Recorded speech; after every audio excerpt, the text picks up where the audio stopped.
నిశ్చల హృదయంలో ఏం చెప్తున్నారు? మీలోనే ఆశ్రయం పొందండి అంటున్నారు. ఫస్ట్ మనం చేసేది ఏంటి? శరీరం నేను అనే తాదాత్మ్యత ఉండడం వల్లనే కదా ఎంతసేపు ఈ శరీరమే నేను అనుకుంటాను తప్పితే శరీరం కాకుండా నేను అనేది సహజంగా జరగదు. ఇందులో చెప్పినప్పుడు అవునట్ట అనిపిస్తుందే కానీ ప్రాక్టికల్గా మనం అలా చేయగలుగుతాం అంటే చేయలేము. ఎప్పుడు మనం శరీరంతోనే తాదాత్మ్యం చెందిపోయి ఉంటాం. ఈ శరీరానికి ఏది సుఖమో అదే మనకి సుఖం అనిపిస్తుంది. నిజంగా శరీరానికి సుఖం ఉంటే మనం సుఖపడతామా అంటే అది నిజంగా జరగదు. ఇప్పుడు ఏదో ఏసీలో కూర్చున్నప్పుడు శరీరానికి చల్లగా ఉంది బాగుంది అని అనుకుంటే ఒక వ్యక్తి ఏంటి ఎప్పుడు ఏసీలో కూర్చున్నా ఆనందంగానే ఉండాలి. కానీ అలా ఉంటాడా? అతని మనసు ఎప్పుడు బాగాలేదు, ఎవరి వలనో ఏదో కష్టం కలిగింది, లేకపోతే ఆకలి వేసింది, ఆకలి తీరలేదు. ఇలాంటి సమయంలో బాబు ఏసీలో కూర్చోమ్మ బాగుందా అంటే వాడికి కోపం వస్తుంది. ఎందుకంటే కేవలం ఏసీలో కూర్చుంటే సరిపోదు. ఎందుకు అతనికి ఏమవుతుంది? అక్కడ శరీరము బయటికి చల్లగా అనిపిస్తున్నా లోపల ఆకలి అనేది ఒకటి దహిస్తుంది. లేదు, మనసు బాగాలేదు, మనసు ఎవరు కష్టపెట్టారు అక్కడ కూర్చుని అందులో ఏడ్చిన వాళ్ళు ఉంటారు కదా. సో నిజంగా ఏమవుతుంది అంటే మనకి కష్టం అనేది శరీరము నేను అనుకోవడంలో ఇదవుతుంది. కానీ నిజంగా మనకి ఆనందం అనేది లేకపోతే కష్టం అనేది శరీరంతోనే కలిసి ఉందా? లేదు. కానీ మనం అలా ఫీల్ అవుతూ ఉన్నాం అనమాట. అందుకని ఇక్కడ ఏమంటున్నారు?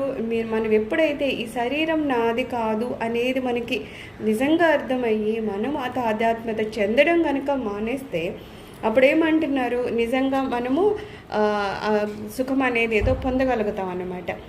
అయితే ఇక్కడ ఏమంటున్నారు? పరిస్థితులకు చలించవద్దు, ప్రతిస్పందించవద్దు. ఏదో పరిస్థితి ఉంటుంది, దానికి మనము ప్రతి పరిస్థితికి నిజం చెప్పాలంటే దానికి మనం ప్రతి దానికి రియాక్ట్ అయిపోతూ ఉంటాం, ప్రతిస్పందిస్తూ ఉంటాం.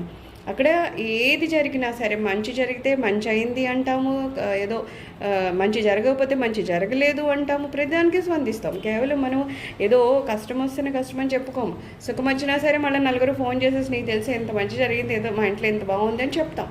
అంటే ప్రతిదానికి స్పందించేస్తున్నాం మనం. అది మంచిగా చేయడం మొత్తానికి స్పందిస్తున్నాం, భయంకరంగా స్పందించేస్తున్నాం. అందుకని ఏమంటున్నారు? మీరుగా మీ నిజతత్వంగా ఉండడం అంటే అది మాటల్లోనో పేరాల్లోనో పద సముదాయాల్లోనో లేదా సమాసాల్లోనో తెలుసుకోవడం అనేది కాదు. మనము గనక దేనికి ప్రతిస్పందించకుండా ఉండగలిగితే, మనము నా శరీరం నేను కాదు అని తెలుసుకోగలిగితే అప్పుడేమంటున్నారు? అది నా నిజతత్వం అంటున్నారు. నా నిజతత్వం ఏమవుతుంది? కేవలము నేను ఏంటో నేను వరకునే ఉండడం, బయట ప్రపంచానికి ప్రతిస్పందించకపోవడం, బయట ప్రపంచంతో నా శరీరాన్ని కనెక్ట్ చేయకపోవడం, ఇలా ఏమీ కాని ఒక స్థితి. ఇంకా చెప్పాలంటే ఆలోచన రహిత స్థితి అంటున్నాం కదా. ఎక్కడైతే ఏ ఆలోచన లేకుండా ఉంటామో ఆ స్థితిని ఏమంటున్నారు? మన నిజ స్థితి అని అంటున్నారు. అది మరి ఎలాగా చెప్పాలా అంటే మాటల్లోనూ పదాల్లో చెప్పలేవు అంటున్నారు. అది కేవలం అనుభవపూర్వకంగా తెలుసుకుంటాం. ఏ ఆలోచన లేకుండా ఒక స్థితి ఉంటే అక్కడ మహదానంద స్థితి ఉంది అంటే అది ఎవరో చెప్పడం వలన అవి జరిగేది కాదు. అవన్నీ కేవలం అలాగా తెలుసుకున్న వాళ్ళు గురువులు మనకి చెప్తారు, ఆ స్థితిలో బాగుంటుందని చెప్తారు. అది ఏమంటున్నారు? అది ఇండైరెక్ట్గా వాళ్ళు చెప్తున్నారు, అవునట అని అనుకొని వినడం తప్పితే ఎప్పటి వరకు మనం ఆ స్థితిని అనుభవంలోకి తెచ్చుకోము, ఎప్పటి వరకు ఆలోచన రహిత స్థితిలోకి వెళ్ళమో అప్పటి వరకు మనం అలాగ ఉండము అంటున్నారనమాట. ఎప్పుడు మన శరీరానికి కనెక్ట్ అవ్వకుండా అలా మనం ట్రై చేస్తూ ఉండాలన్నమాట. అలాగ మనము కనుక కంట్రోల్ చేసుకోవడం నేర్చుకోగలిగితే అప్పుడు ఏమంటున్నారు? మనల్ని మనం తెలుసుకోగలిగే స్థితికి వెళ్తామంటున్నారు. శాస్త్రాలను ఔపాసన పట్టి ఇతరులను మంత్రముగ్ధం చేయడం కాదు మళ్ళీ మనం తెలుసుకోవడం అంటే. ఏదో చాలా చదివిన వాళ్ళు చాలా చెప్పిన వాళ్ళు ఉంటారు, చెప్పినంత మాత్రాన వాళ్ళ నిజతత్వాన్ని తెలుసుకోగలుగుతారా? వాళ్ళు ఆ మహదానందాన్ని చవి చూడగలుగుతారా అంటే అది ఏమీ జరగాలని లేదు. ఎందుకంటే శాస్త్రాలు చదవడం వేరు, ఎదుటి వాళ్ళకి చెప్పడం వేరు. కానీ ఇవి ఏమవుతుంది? అనుభవపూర్వకంగా తెలుసుకోవడం అవుతుంది. అందుకని బాగా శాస్త్రం తెలిసిన వాళ్ళు కానీ నిజంగా అసలు జ్ఞానం ఏదో తెలిసిన వాళ్ళు కానీ ఎప్పుడు నోరిప్పరు. ఎందుకంటే వాళ్ళు ఎప్పుడు మౌనంగా ఉంటారు. వాళ్ళకి బాగా తెలిసిన విషయం ఏంటి? మౌనంగా ఉండి ఎవరితో ఏం మాట్లాడకుండా, దేనికి ఏం ప్రతిస్పందించకుండా, ఏ రకంగానూ శరీరంతో దేన్ని అనుసంధానం చేసుకోకుండా ఉంటేనే మన అసలే నిజతత్వాన్ని చూస్తామని, అలా నిజతత్వం చూసినప్పుడే మనకి కావాల్సిన సచ్చిదానందం నిజమైన ఆనందం అనేది మనకు దొరుకుతుందని వాళ్ళకి చాలా క్లియర్గా తెలుసు కాబట్టే వాళ్ళు నోరిప్పరు. ఏమీ తెలియకపోయినా లేకపోతే కాసేంత తెలిసినా మాట్లాడుతూ ఉంటారు. అక్కడ ప్రాబ్లం వస్తుంది. ఎంత నిజంగా బాగా తెలిసిన వాళ్ళు ఏమంటున్నారు, మౌనాన్ని వహిస్తారు. మౌనంగా అంటే ఎప్పుడైతే మనము దేనికి ప్రతిస్పందించకుండా ఉంటామో అప్పుడే మన నిజతత్వం తెలుస్తుంది అనమాట. మీ మనసులో తల ఎత్తే ప్రతి ఆలోచన కూడా మీ శత్రువే. అది ఏ ఆలోచన అనడం లేదు. ఆలోచన అనేది ఏదో నెగిటివే అని అనాల్సిన అవసరం లేదు. ఏ ఆలోచన అయినా సరే మనకి శత్రువేనంట. అంటే మంచి ఆలోచనే చేస్తున్నాం కదండి అనొచ్చు. అంటే మంచి ఆలోచనైనా శత్రువేనంట. అసలు అంటూ ఆలోచన అనేదే లేకుండా ఉండాల్సిన ఒక స్థితికి వెళ్ళాలి. మంచి ఆలోచన ఏమవుతుంది, అది అప్పుడు మంచి అనిపిస్తుంది. మనకి ఏదో కావాలని ఏదో సంథింగ్ మంచిగా ఉంది అని అనుకుంటున్నాం. కానీ ఆ మంచి అనేది కొంతసేపు పోయినాక ఏమవుతుంది, అదే ఇంకా బోర్ కొడుతుంది అనమాట. ఎంత మంచిగా ఉన్నా సరే దాంట్లోనే ఉండిపోతాడు ఒక వ్యక్తి. అంటే ఎప్పుడూ ఏ పరిస్థితి కూడా అతనికి బాగుంది, అది కూడా శాశ్వతమైన ఆనందాన్ని ఇచ్చింది అనేది జరుగుతుందా? ఎప్పుడూ జరగదు. అందుకని ఏంటి, ఒక ఆలోచన ఉంది, అది మంచిది అని మనకి ఏమన్నా మంచిది అనిపించవచ్చు. కానీ అది కొంతకాలం తర్వాత అదే మంచి ఆలోచన మనకి ఏదో విరక్తి కలగడమో లేకపోతే అది మళ్ళీ దూరమైనప్పుడు బాధపడడమో ఏదో రకంగా మళ్ళీ వస్తుంది. కాబట్టి ఒక మంచి ఆలోచన లేదు, చెడు ఆలోచన లేదు, ఏ ఆలోచన లేని స్థితికి వెళ్ళినప్పుడు మాత్రమే మనం శాంతిని పొందుతాం అనమాట. అందుకని ఏమంటున్నారు, నీకు శత్రువు ఎక్కడో లేరు, ఎక్కడున్నారు, మన ఆలోచనలే మనకి శత్రువు అంటున్నారు. ఏం ఆలోచించినా సరే ఆలోచించకుండా ఉండలేం కదా, అంటే అది ఉండలేం కాబట్టే ఇది మనకి సాధన చేయాలన్నమాట. ఏ ఆలోచన లేని స్థితికి సాధన చేయాలి. మొదట్లో ఒకవేళ అది సాధ్యం కాదు. ఏదైనా సరే ఇప్పుడు పిల్లలు ముందునే పెద్ద పెద్ద పారాగ్రాఫ్లు ఏం రాయరు కదా, చాలా నెమ్మదిగా మనం స్టార్ట్ చేస్తాం.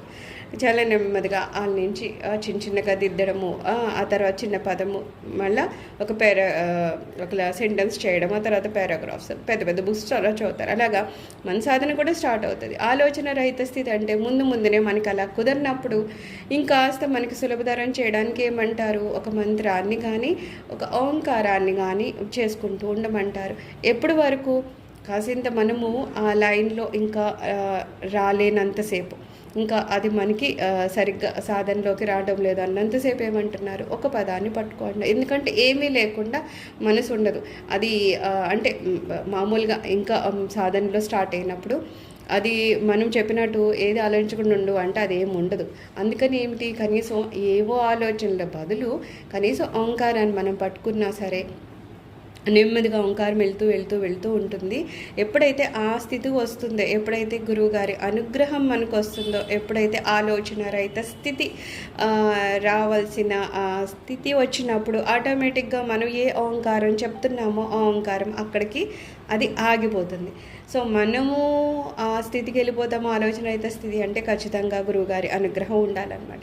భగవాన్ అనుగ్రహం ఉన్నప్పుడు అది మనకు ఆ స్థితికి వస్తుంది. కానీ మనము చేసే పని ఏంటంటున్నారు, ఆలోచన రహిత స్థితి. దీనికి ఇంకా కావాల్సిన పని ఏంటంటే మనం ఎట్టి పరిస్థితుల్లోనూ ఎక్కువగా ఎవరితోనూ మాట్లాడకుండా ఉండడానికి ప్రయత్నం చేయాలి. ఎందుకంటే మనము ఎంత ఎక్కువ మాట్లాడతామో అంత ఎక్కువ మనకి మాట్లాడాల్సిన ఈ పరిస్థితులు ఎక్కువైపోతూ ఉంటాయి, మాటలు ఎక్కువైపోతూ ఉంటాయి. మనకి తెలియకుండానే ఏదో తెలిసిన వాళ్ళే కదా అని మాట్లాడతాము. నెమ్మదిగా మనం కూడా మనకి ప్రాక్టికల్గా తెలుసు, ఏదో 5 నిమిషాలు 2 నిమిషాలని మొదలు పెడితే అది గంటకి వెళ్ళిపోతుంది. అది ఒక అరగంట మాట్లాడాము అనుకుందాం, కానీ ఆ అరగంట మాట్లాడిన మాటలు కూడా ఆ తర్వాత దాని ప్రభావం మళ్ళీ మనకు ఇంకో 1-2 గంటలు ఉంటుంది. వాళ్ళేదో సుఖంగా మాట్లాడి వదిలేస్తే పర్లేదు, వాళ్ళేదో కాస్త మనని హర్ట్ చేస్తూ మాట్లాడారా దాని మీద తను అలా అంది అలా కదా. అలాగ ఒక ఆలోచనకి ఏమవుద్ది, 100 ఆలోచనలు లేకపోతే 1000 ఆలోచనలు బుడిపడి వచ్చేస్తూ ఉంటాయి. అందుకని ఏమంటున్నారు, అసలు ఏ ఆలోచన వాటి జోలికి పోకుండా ఉండాలి అంటే ముందు మనం చేసే పనులు మనం చేస్తూ ఉండాలి. ఎలాగా, ఎక్కువగా ఎవరితో మాట్లాడకుండా ఉండడం, ఎటువంటి శరీరంతో తాదాత్మ్యత చెందకుండా ఉండడం. దీనికి ఇది బాగుంటుందేమో, ఈ చీర ఇలా బాగుంటుంది, ఈ అలంకారం బాగుంటుందేమో అని అనుకున్నాం అనుకో, దానికి ఇంకో 4 అలంకారాలు చేరిపోతాయి కదా. సో ఇంకా ఈ ఆలోచనలు మనం ఎలా తగ్గించుకోవాలో మన ప్రయత్నం మనం చేస్తే ఆ తర్వాత ఏం జరగాలో అది ఆ భగవాన్ కృప మీద ఆధారపడి ఉంటుందన్నమాట. సో ముందు ఆ రకంగా మనం ప్రిపేర్ చేసుకోవాలి. తర్వాత ఏమంటున్నారు, మనసే మిమ్మల్ని ఆటలు పట్టిస్తుంది. నిజంగా మనకేమనిపిస్తుంది, ఎవరి వల్ల నేను కష్టపడుతున్నాను, ఎవరి వల్ల సుఖపడుతున్నాను, లేకపోతే ఏదో పరిస్థితులు బాగాలేవు కాబట్టి నేను బాధపడుతున్నాను. ఇలాగా ఎంతసేపు మనం వేరే మనుషుల మీదనో వేరే పరిస్థితుల మీదనో ఇంకా కుదిరితే దేవుడి మీదనో నెట్టేసి నేను ఇన్ని కష్టాలు పడ్డానికి ఆయనే కదా అని అనేసుకునే వాళ్ళు కూడా ఉన్నారు. ఎప్పటి వరకు మనకి గురుకృప దొరకదు అప్పటి వరకు అలా కూడా ఆలోచించే వాళ్ళు ఉన్నారు. భగవంతుడే నాకేదో కష్టం పెడుతున్నారు అనేవాళ్ళు ఉన్నారు. అయితే ఏమంటున్నారు, ఇలాగా నిజంగా ఎవరెవరో పెడుతున్నారా అంటే ఏమంటారంటే వాళ్ళు కన్నా ఎక్కువ మనల్ని మన మనసే మనల్ని ఆటలు పట్టిస్తుంది అంటారు. చాలా ఈజీగా చెప్పేది ఏంటంటే మనకు అర్థమయ్యేలా చెప్పాలంటే మనకి రమణ భగవాను ఏదో ఆయన ధ్యానం ఆయన చేసుకుంటుంటే పిల్లలు వెళ్ళి రాళ్ళు వేసేవారు. ఆఖరికి ఆయన మీద మూత్రం కూడా ఒక బాబు పోసి వెళ్ళాడు. అంతవరకు మనకి తెలుసు. కానీ భగవాన్ వాళ్ళని ఏమన్నా అన్నారా? అనలేదు. ఎందుకు అనలేదు? ఎందుకంటే అక్కడ ఆయన ప్రతిస్పందించలేదు. ఆయనకి ఆ శరీరమే ఏదో ఇది అమ్మో నా శరీరం మీద ఇలా వీళ్ళు చేస్తారా అని ఆ ప్రతిస్పందనానికి లేదు. కనీసం వాళ్ళు అలా చేశారు కాబట్టి వాళ్ళని అనాలి కదా అని ఇది కూడా ఆయనకి లేదు. అవన్నీ లేదు కాబట్టి అక్కడ ఆ పరిస్థితి ఆయన వరకు అలా ఉంది. అక్కడ ఇంకొకళ్ళు ఉంటే ఎన్ని రకాలుగా ఉంటాయి. మళ్ళీ ఎదురు పిల్లల్ని కొట్టడమో లేకపోతే వెళ్ళి వాళ్ళ పేరెంట్స్కి వెళ్ళి కంప్లైంట్ ఇవ్వడమో ఎన్నో రకాలు అవుతూ ఉంటాయి కదా. అంటే పరిస్థితి అదే. కేవలం అక్కడ ఎవరు ప్రతిస్పందించే వ్యక్తి ఉన్నాడో అతని మీద ఆ పరిస్థితి దాని ప్రభావం ఆధారపడి ఉంటుంది. సో మనకేమంటున్నారు, నిన్ను ఆడుకునే వాళ్ళు బయట వాళ్ళు కాదు. ఒకవేళ బయట వాళ్ళు అయినా సరే మనము ఎప్పటి వరకు అక్కడ ప్రతిస్పందించమో అప్పటి వరకు మనల్ని ఎదుటివాడు ఏమీ చేయలేడు. ఏమీ అంటే ఏమీ చేయలేడు. ఎందుకంటే మనము అక్కడ మనసుని కనెక్ట్ చేయట్లేదు. స్వామివారు బెంబేలు ఎందుకు ఎత్తలేదంటే ఎవరో మూత్రం పోసాడు, ఆయనకి ఏమీ ఫరక్ పడలేదు. ఒక ఏదో గాలి అలా వేస్తూ వెళ్తుంది, అలాగే ఎవరో ఒక అబ్బాయి పోసి వెళ్ళిపోయాడు అంతే. ఆయనకేమి అయ్యో ఇతనేదో ఇలా చేశాడేంటి ఈ అబ్బాయి అని ఫీల్ అవ్వలేదు. కాబట్టి అక్కడ ఏమీ వేరే సిచ్యుయేషన్స్ ఫామ్ అవ్వలేదు. అదే మనం అయితే అమ్మో అమ్మో అమ్మో అని గోలు పెట్టి అక్కడి నుంచి ఎంత గొడవ మళ్ళీ ఇంకో 100 మందికి చెప్తాం ఆ పిల్లోడు అలాంటి వాళ్ళ పేరెంట్స్ అలా కామన్గా జరిగిపోతూ ఉంటుంది. అంటే ఒక చిన్న సిచ్యుయేషన్ పట్టుకొని మనం ఎన్ని రోజులు ఎంత టైం వేస్ట్ చేసుకుంటూ పోతూ ఉంటాము. ఇంకొకటి ఏంటి, ఆ పిల్లోడు ఏదో 1 నిమిషం 2 నిమిషాలు మనల్ని కష్టపెట్టి ఉంటాడు, కానీ ఆ తర్వాత చెప్పుకుంటూ మనం ఎన్ని నెలలు టైం వేస్ట్ చేసుకుంటాం. ఈ రకంగా లేకపోతే మనమే బాధపడిపోయి ఇంకా అక్కడ జరిగింది ఒకసారి అయితే మనం కొన్ని 100 సార్లు చెప్పుకొని అన్నిసార్లు మనం బాధపడుతూ ఉంటాం. ఈ పాయింట్ చాలా జాగ్రత్తగా పట్టుకోవాలి. యూజువల్లీ చాలామంది చేసే అంటే గురువు కృప లేనంతసేపు మనకి జరిగే పెద్ద ప్రాబ్లం ఏంటంటే ఇంతకుముందు ఎప్పుడో జరిగిందో 10 సంవత్సరాల క్రితం 15 సంవత్సరాల క్రితం అనేది ఈరోజు చెప్పుకుంటూ ఇంకా అది ఒకసారి కాదు, ఇంకా అదే రిపీట్ చేసుకోవడం వల్ల ఏమవుతుంది, అప్పుడు ఎప్పుడో జరిగిన ఒక బాధని మనం 10-15 సంవత్సరాల నుంచి మనమే ఆ బాధను లాక్కొస్తున్నాం. అంటే మన మనసు మనకు ఆట పట్టిస్తుంది అనమాట. ఎవడో ఒకసారి చేశాడు సరే, ఆ మనసు ఏం చేస్తుంది, మనకు చెప్పి ఇన్ని సంవత్సరాల నుంచి అది ఆట పెట్టేస్తుంది. చేసినోడు ఒకసారే చేస్తున్నాడు కానీ ఇన్ని సంవత్సరాలు మళ్ళీ ఇది కష్టపెడుతుంది. సో మనం ఎవరి వలన బాధపడుతున్నాము నిజంగా అంటే మన మనసు వల్లనే బాధపడుతున్నాం అంటున్నారు. ఎందుకంటే మన మనసుని ఎలా నియంత్రించాలో మనకి తెలియకపోవడం వలన. అందుకని మనకి గురువులు ఎప్పుడు ఒకటి ఫస్ట్ మంత్రం అనేది ఒకటి ఇస్తారనమాట. ఆ మంత్రం అనేది ఉన్నప్పుడు ఏమవుతుంది, గురుకృప వలన ఆ మంత్రము మనలో ఒక శక్తిధారని తయారు చేస్తుంది కదా. లోపల ఒక శక్తిధార మొదలవుతుంది. అది ఏం చేస్తుంది, బాహ్యపరమైన పరిస్థితుల్ని అన్నింటినీ ఎలాగో మనకు అనుకూలంగా చేసి మనలో ఉన్నాయి ఈ బలహీనతలు. ఎవరో ఏదో చేశారు, అమ్మో ఇదేదో అయ్యింది, లేకపోతే భయము రేపొద్దున్న ఏమవుతుందో, నా జీవితం ఏంటో, ఇంకా ఎవరు ఎలాగుంటారు, అన్ని రకాలు ఉన్నాయి కదా. భయము, ఆందోళన, కామ, క్రోధాలు ఏమి లేవు, అన్నీ ఉన్నాయి, మదమాత్సర్యాలు. సో అన్నిటిని మనమే కంట్రోల్ చేసేయగలం. అంటే మనమే కంట్రోల్ చేసేస్తే ఇంత సాధన అవసరమే పడదు. అవి మనం చేయలేని స్థితికి వెళ్ళిపోతున్నాము. కాబట్టి అవి మనం అవి కంట్రోల్ చేయలేం. కాబట్టి ఫస్ట్ గురువులు ఏం చేస్తారు, మనకి ఒక మంత్రం అనేది ఇస్తారనమాట. ఆ మంత్రం సాధన చేసుకున్నప్పుడు ఏమవుతుంది, కనీసం మనం వేరే ఆలోచనల జోలికి వెళ్ళకుండా మన కాన్సన్ట్రేషన్ అంతా ఆ మంత్రం మీద పెడతాం. ఆ మంత్రము అప్పుడు మనము చెప్తున్నాము నోటితో కదా, అలాగే మనము ధ్యాస పెడతాం, అమ్మవారి ఆ రూపం ఏదో తలుచుకుంటాం, మనసులో అది ఉంటుంది. సో మనస వాచ కర్మణ ఇంకా అక్కడ ధ్యాస వెళ్ళినప్పుడు ఈ ఏవైతే అవసరం లేని ఉన్నాయో మన జీవితంలో, ఎవరైతే ఏదో కష్టపెట్టారని బాధపడ్డాము, అవన్నీ ఏమవుతాయి, నెమ్మదిగా తగ్గిపోతూ ఉంటాయి అన్నమాట. తగ్గి ఆటోమేటిక్గానే మనము ఏదో కష్టం వచ్చింది అని అనుకుంటున్నాం కదా, అందులోంచి సుఖానికి ఫస్ట్ ఒక స్టెప్ ఉంటుంది. ఎలాగా, మన మనసు విపరీతమైన ఆందోళనతో ఉందనుకుందో, ఎవరో మహా కష్టపెట్టేస్తున్నారు, లేకపోతే మన శరీరమే ఏదో చాలా ఇబ్బంది కలిగిస్తూ ఉందనుకుందాం. అలాంటి సమయంలో మనం ఎంత ట్రై చేసినా ఆలోచన రహిత స్థితికి వెళ్ళగలుగుతామా? వెళ్ళలేం కదా, చాలా కష్టం, వెళ్ళలేం. ఎందుకంటే మన ధ్యాస దాని మీద వెళ్తుంది. సో ఫస్ట్ మనం చేయాల్సింది ఏంటి, అది మన ఆలోచనలు ఎటు సైడ్ వెళ్తున్నాయో అటు సైడ్ వెళ్ళకుండా మనల్ని మనం కంట్రోల్ చేసుకోవడం మొదలుపెట్టాలి. ఫస్ట్ ఏమంటున్నారు, ఒక శారీరకమైన మనకేదో బాధ, రోగం ఏదో ఉందనుకుందాం, ఆ రోగాన్ని తగ్గించుకోవడానికి మన ప్రయత్నం మనం చేస్తూనే ఇలాగా మన మంత్ర సాధన చేసినప్పుడు అవి కూడా దానికి తోడ్పడతాయి అన్నమాట. సో ఫస్ట్ మనకి శారీరకంగా ఉన్న ఆ రోగాలు, బాధలు తగ్గుతాయి.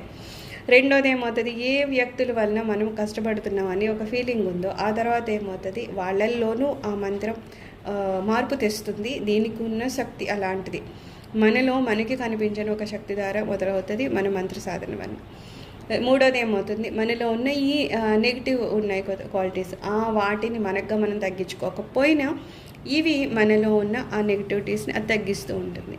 సో ఏం చేయాలి, ఫస్ట్ అసలు ఆలోచనలు అనేవి అన్ని ఆలోచనలు కాకుండా అన్నింటినీ ఒక్క దాని మీదకి తెస్తాం అనమాట.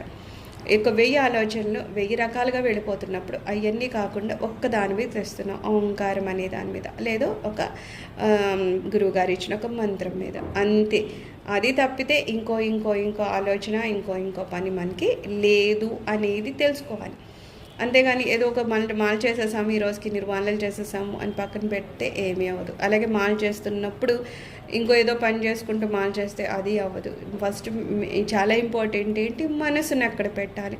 మరి రోజువారి పనులు అంటే రోజువారి పనులు చేసుకుంటూ వెళ్ళమన్నారు, మన బాధ్యతను వదలమని చెప్పలేదు. బాధ్యత చేసుకుంటూనే మన మనసుని మాత్రం ఎక్కడ పెట్టాలి, అమ్మవారి పాదాల మీద పెట్టి మన నోటి బయటికి వినపడాల్సిన అవసరం లేదు, మనసులో అమ్మవారి నామాన్ని లేకపోతే మంత్రాన్ని మనం తలుచుకుంటూ ఉంటాం. ఈ రకంగా మన కొంత కాన్సన్ట్రేషన్ మనం లాగుతాం. ఆలోచన రహిత స్థితికి ఒక మెట్టు అనమాట. అలాగా మనం అన్ని ఆలోచనల్ని కొట్టుకుని వెళ్ళక అవసరం లేకుండా ఏ ఆలోచన అయినా ఇట్లా చేయమంటారు. రమణ మార్గంలో ఇంకో క్వశ్చన్ ఏముంటుంది, ఏ ఆలోచన వచ్చినా ఈ ఆలోచన ఎవరికి వచ్చింది అని అడగమంటారు. ఫస్ట్ ఏంటి క్వశ్చన్, ఏ ఆలోచన వచ్చింది కదా, అది మంచిదా చెడ్డదా, ఇప్పుడు చేయాలా రేపు చేయాలా, అది పక్కన పెట్టమంటారు. ఈ ఆలోచన ఎవరికి వచ్చింది అంటారు. ఎవరికి వచ్చింది అనగానే ముందు అసలు ఆలోచన ఏంటి, ఆ క్వశ్చన్ ఏంటి అని పక్కన పెట్టేస్తాం. ఇది ఎవరికి వచ్చింది, నాకు వచ్చింది, నేను అంటే ఏంటి, ప్రతిదానికి ఏంటి నేనెవరిని చూడండి. ఒకళ్ళు అడుగుతారన్నమాట, స్వామి ఏ మంత్రం అని చెప్పించను అని అడుగుతారు. చెప్పించిన అంటే రమణ భగవాన్ ఏమంటారు, నేనెవరిని అని చెప్పించి అంటారు. అంటే నెమ్మదిగా అదే క్వశ్చన్ అడుగుతుంది. సో 1000 క్వశ్చన్ దగ్గర కూడా అన్నిటికీ కామన్గా ఒకే క్వశ్చన్ వచ్చింది, నేనెవరో తెలుసుకోవాలని. అప్పుడు నేను అనుకున్నాడు మనం అంతర్ముఖం అవుతూ ఉంటాం అనమాట. నేను ఆ నేను అనేది కూడా ఒక స్థితి వచ్చాక చెప్పాం కదా, ఒక ఆలోచన రహిత స్థితి వచ్చినప్పుడు ఎప్పుడైతే భగవాన్ కృప మనలో ఉంటుందో అప్పుడు ఆ ఆలోచన కూడా ఆగిపోతాయి అన్నమాట. బాహ్య ప్రపంచంలో మనము శారీరకంగా చేసే పనులు కానీ ఆలోచనలు కానీ అన్నీ ఎలాగో ఆగిపోతాయి. అలాగే అంతర్ముఖంగా మన మనసు ఒక ఆలోచన చేస్తుంది, ఒక మంత్రం, అది కూడా అక్కడ స్తంభించిపోతుంది అనమాట. అది ఆలోచన రహిత స్థితి, ఆత్మస్థితి అంటున్నాం కదా, అదనమాట. సో అక్కడికి వెళ్ళిపోయినాక నీకేమవుతుంది, ఎరుక అనేది మాత్రం ఉంటుంది, ఉన్నామని ఏదో తెలుస్తుంది అంతవరకునే. తప్పితే అక్కడ ఏం జరిగిపోతుంది, ఇంకా ఏంటి అనేది ఉండడానికి అక్కడ ఆలోచనే ఉండదు. ఇంకా అక్కడ ఎంత సాయం జరుగుతుంది అంత ఏమీ ఉండదు, ఇంకా అలా ఉంటాం అంతే. సో అక్కడ ఉన్నప్పుడు అప్పుడు ఏమంటున్నారు, అప్పుడు నువ్వు మహదానందాన్ని పొందుతావు అంటున్నారు. ఆ స్థితి ఏమంటున్నారు, అదే పరబ్రహ్మస్థితి అంటాం అనమాట. అదే బ్రహ్మస్థితి, అదే ఆత్మస్థితిని అక్కడ మహదానందాన్ని పొందుతాం. ఇంకా వేరే వేరే ఏ ధ్యాసలు ఉండవన్నమాట. సో ప్రస్తుతానికి మనకేమంటున్నారు, నిన్ను బాగా ఆడించేదేమో మనసు. ఆ మనసు లేని స్థితి, మనసు అంటే ఏంటి? ఆలోచనల సముదాయం. ఆ ఆలోచనల సముదాయమే లేని ఒక స్థితికి కనుక నువ్వు వెళ్ళావా, అక్కడ నువ్వు ఆ మహదానందం, అపరమానందం అనేదాన్ని నువ్వు చూస్తావు. కాబట్టి అలా ఉంచుకోండి అంటున్నారు. నెక్స్ట్ ఏంటి? ఈ ప్రపంచము వాస్తవమని, మీరు కొన్ని ఆశయాల కొరకు పాటుపడవలెనని, మీరు ఈ ప్రపంచం నుండి ఆనందాన్ని పొందవలనని, అది ఎంతవరకు మీకు ఉపయోగపడుతుందో అంతవరకు దాన్ని ఉపయోగించుకోవాలనేది భావనను, మంచి ఆలోచనని మీకు కలుగజేస్తాయి. అయితే ఏమంటున్నారు ఇక్కడ, నిజంగా మనం ఉంటున్నాం అంటే కొన్ని ఆశయాలు కూడా ఉంటాయి కదా. ఏదో ఉరికిన అలా ఉండరు. ప్రతిదానికి కొంతమంది ఏదో సాధించాలి, లేకపోతే ఏదో కొంత చేయాలని ఉంటుంది. అలా అయితే ఆ కొంత చేస్తేనే ఈ ప్రపంచం నుండి కొంత ఆనందాన్ని కూడా మనం పొందుతాం కదా. సో ఏమంటున్నారు, అలా కొంత నేను ఆశయాలు పెట్టుకున్నాను, అవి చెయ్యాలి, దానివల్ల నేను ప్రపంచం నుండి ఆనందాన్ని పొందాలనుకుంటాం. అది ఎంతవరకు మీకు ఉపయోగపడుతుందో అంతవరకు దాన్ని ఉపయోగించుకోవాలనే భావనను, మంచి ఆలోచనలు మీకు కలుగజేస్తాయి. ఇక్కడ బాగా పట్టుకుంటే ఏంటి, మన ఆశయము ఏదో ఇప్పుడు ఏదో సంఘ సంస్కారం చేయాలి, లేకపోతే ఏదో నలుగురికి ఉపయోగపడేది చేయాలి అని అనుకున్నాం. అది మంచిదే. మరి దానికి కావాలంటే డబ్బులు కావాలి కదా. మరి డబ్బులు కావాలంటే ఏదో శ్రమ చేయాలి కదా. ఏదో శ్రమ చేయకుండా మనకి రాదు. సో ఏదో శ్రమ చేస్తాం, డబ్బులు సంపాదిస్తాం. ఆ డబ్బులు అనేది మళ్ళీ మన ప్రపంచం నుంచే తీసుకున్నాం. ఇక్కడ వస్తుంది గొడవ. ఏమని, నువ్వు ముందు ఏమనుకున్నావు, ఏదో మంచి కార్యం చేయాలి కాబట్టి డబ్బులు సంపాదించాలనుకున్నావు, బాగుంది. కానీ నీది ఎప్పుడో సక్సెస్ అయిపోయింది, లేకపోతే అందులో కాలు పెట్టాక ఏదో మంచి పని కోసమని సంపాదించావు అనేది పక్కన పెట్టేసి ఈ డబ్బులు సంపాదించే మీద పెరిగిపోయి దాని గురించి ఎక్కువ సంపాదించాలి, దాంట్లో ఇంకా ఏవో చేయకూడనివో లేకపోతే అందులోనే ఏవో వేరే వేరే రకాలుగా చేసి సంపాదిస్తే అప్పుడేమంటున్నారు, నీవు ఎప్పటి వరకు మంచి ఆలోచనలు కలిగి ఉంటావో అప్పటి వరకు నువ్వు ప్రపంచం నుంచి ఆనందాన్ని పొందడానికి ఎంత కావాలో అంత శ్రమ చేస్తావు, బాగుంది. కానీ నీ మంచి ఆలోచనలు కనుక కన్వర్ట్ అయిపోయినాయి, అక్కడి నుంచి కొంచెం ఏదో చెడు ఆలోచనలోకి వెళ్ళిపోయావు, అప్పుడు ఏం చేస్తావు, ప్రపంచం నుంచి ఆనందం అంటే ఏ రకంగా మనం సంఘ సేవ చేస్తే కూడా మనకు ఆనందం వస్తుంది. సంఘాన్ని దోచుకుంటే ఆనందం వస్తుంది అనుకునేవాళ్ళు కొంతమంది ఉంటారు. సంఘ సేవ చేస్తే ఆనందం వస్తుందని కొంతమంది ఉంటారు. ఎంతమందిని మనం చూస్తున్నాం. ఏదో ఒక అతను ఉన్నాడంటే టీ కొట్టు పెట్టుకుంటాడు. ఆ టీ అతను అమ్ముకొని తనకి ఎంతకాలం అంత ఉంచుకొని మిగిలిందంతా ఆ పిల్లలకి ఏవేవో కొన్ని ఇవ్వడం అలాంటి వాళ్ళు, లేకపోతే రిటైర్మెంట్ అయిపోయిన వాళ్ళకంటే ఏమి ఉంచుకోకుండా మళ్ళీ ఎవరెవరికో ఇవ్వడం, అలాగ మనం ఎంతమందినో చూస్తూ ఉంటాం. అప్పుడు అనిపిస్తుంది, అరే వీళ్ళు వాళ్ళకేం ఉంచుకోలేదా అంటే వాళ్ళకి ఆనందం దొరికింది. అడే ఏడుస్తూ కుయ్యో ముర్రోని ఇవ్వడం లేదు, వాళ్ళకి ఆనందం దొరుకుతుంది. ఏంటి, సంఘ సేవ చేస్తే ఇంకో నలుగురిలో ఆ భగవత్ స్వరూపం అని చూసుకొని వాళ్ళకి ఏదన్నా సేవ చేస్తే అందులో మదానందం కలుగుతుంది అనే భావం వాళ్ళకి వస్తుంది. లేకపోతే వాళ్ళు దాన్ని అనుభవంలోకి తెచ్చుకుంటున్నారు కాబట్టి వాళ్ళు ఏమీ బాధపడకుండా సంఘ సేవ చేస్తున్నారు. అది మంచి ఆలోచన. ఆ రూపంలో వాళ్ళు ప్రపంచం నుంచి ఆనందాన్ని పొందుతున్నారు. చెడు ఆలోచన ఎలా ఉంటుంది, అయ్యబాబా నేను రిటైర్మెంట్ అయ్యాక రేపొద్దున నా పరిస్థితి ఏంటో తెలియదు, రేపొద్దున నన్ను ఎవరు చూస్తారు చూడరో తెలియదు, నాకు ఎలా గడుస్తుంది, అందుకని నేను రూపాయి ఇవ్వకూడదు, కుదిరితే ఇంకా ఎవరి దగ్గర 4 రూపాయలు తీసుకొని నేను దాచుకోవాలి అనుకునే చెడు ఆలోచన. ఇతను ప్రపంచం నుంచి ఆనందాన్ని పొందుతున్నాడు అంటే పొందుతాని ఏమో అనే భ్రమలో ఉండిపోతాడు. ఎప్పుడైనా సరే ఒకరికి ఇచ్చినప్పుడు పొందే ఆనందం కన్నా మనకి ఉంచుకోవడం కానీ వేరే వాడి నుంచి తీసుకున్నప్పుడు కానీ అంత ఆనందం కలగదు, ఎవరికైనా ఇచ్చినప్పుడే కలుగుతుంది. సో ఆ క్లారిటీ ఉన్న వాళ్ళ ఆలోచనలు వేరే ఉంటాయి, లేదంటే ఇలా ఉంటాయి. సో మనకి క్లియర్గా తెలుసుకోవాలంటున్నారు. ఆశయం అనేది ఉండాలి. ఇప్పుడు ఏదో చేయొద్దు ఆలోచన అయితే స్థితిలో ఉండు అంటే ఏమి చేయకుండా, ఏమి బాధ్యతలు లేకుండా, ఏమి ఆశయాలు లేకుండా ఉంటుందా అంటే అది కష్టం కదా. ఖచ్చితంగా మానవుడు అన్నాక ఉంటాయి. అయితే నీ ఆశయం ఎలా ఉండాలంటున్నారు, చాలా బాగా నలుగురికి ఉపయోగపడేలాగా సంఘసేవ చేయడం ఏమో కూడా అది దైవిక లక్షణాలు. నలుగురికి సహాయం చేయడం అనేది, అందరికీ ఆనందాన్ని పంచడం అనేది దైవిక లక్షణాలు. సో ఆ రకంగా మనల్ని మనం మార్చుకుంటే అది మంచి పద్ధతి. లేదు ఇందులోనే మళ్ళా ఏదో చేసేసి ఇంకో 4 డబ్బులు మనం తీసుకొని మన దగ్గర దాచేసుకొని మన కోసం మనమే బతికేస్తుంటే అది సరైన నడవడిక కాదు. సో ఏమంటున్నారు, నువ్వు ఇది డిఫరెన్స్ తెలుసుకోవాలంటున్నారు. నువ్వు ఆశయం పెట్టుకున్నా దానికున్న ఆనందాన్ని పొందుతున్నా మంచి ఆలోచనతో కనెక్ట్ అయ్యేలాగానే అది కూడా మనం చూసుకోవాలన్నమాట. కానీ అలా చేసినట్లయితే మీరు పరిణామ చట్టానికి లోబడి ఉండాల్సి వస్తుంది. మీ జీవితంలోని పరిస్థితులు కొంతకాలానికి పూర్వం వలె ఉండకుండా మార్పు చెందడం చేత మీరు భ్రాంతి నుండి బయటపడతారు. అప్పుడు మీరు మీ నిజతత్వంలోనికి వెనక్కి మళ్ళీ మీ నిజతత్వం నందు ఆశ్రయం పొందవలసి ఉంటుంది. మీరు మీ ఆత్మయందు ఆశ్రయం పొందినప్పుడు, అనగా మీ నిజతత్వంగా మీరు నిలిచి ఉన్నప్పుడు మీరు సంతోషంగా ఉంటారు. మీరు మీ ఆత్మయందు నిలకడ చెంది ఉన్నప్పుడు మీకు శాంతి దొరుకుతుంది. ఇది ఎందుకంటే మనం నిజతత్వం తెలుసుకోవాలి. నేనెవరినో నేను తెలుసుకోవాలంటే నిజంగా మనకున్న తత్వం ఏమంటున్నారు? మనం సహజంగానే ఆనంద స్వరూపం అంటున్నారు కదా. మనం ఆనందాన్ని తెలియక ఎక్కడో నెత్తుక్కుంటున్నాం. కానీ ఇప్పుడు కూడా చెడు ఆలోచనతో చేసేవాడు చేసే పని ఏంటి? బయట ఏదో నెత్తుక్కుంటాడనమాట. సో నేను ఏదో కష్టపడాలి, లేకపోతే ఇంకా ఏదో వేరే వేరే రకంగా సంపాదన చేయాలి, అప్పుడే నేను ఏమన్నా కొనుక్కోగలను, లేకపోతే ప్రపంచం నుంచి ఏదన్నా ఆనందాన్ని పొందాలంటే అలాగా డబ్బులు కావాలి అనుకునేవాడు ఏం చేస్తాడు? అలాంటి రూపాల్లో ఉంటుంది. కానీ అలా చేసి చేసి చేసి చేసి ఒక స్థితికి వెళ్తాడంట. వెళ్ళాక అతనికి అర్థమయ్యే విషయం ఏంటి? నేను ఇలా ఎంత సంపాదించినా సరే కొంతకాలం అవుతుంది కదా, ఒక వయసు మీరిపోతుంది. ఆ వయసు మీరేక ఇంకా శరీరం సహకరించడం అనేది ఏమి ఉండదు. శరీరము ఇంకా పోనీ ఇతను ఆనందం కోసమని ఏమైనా కొనుక్కుని తిందామా అన్న కొంత సమయం పోయినాక తినడానికి ఒప్పుకోదు. బయట తిరుగుదామా అంటే శరీరం తిరగడానికి ఒప్పుకోదు.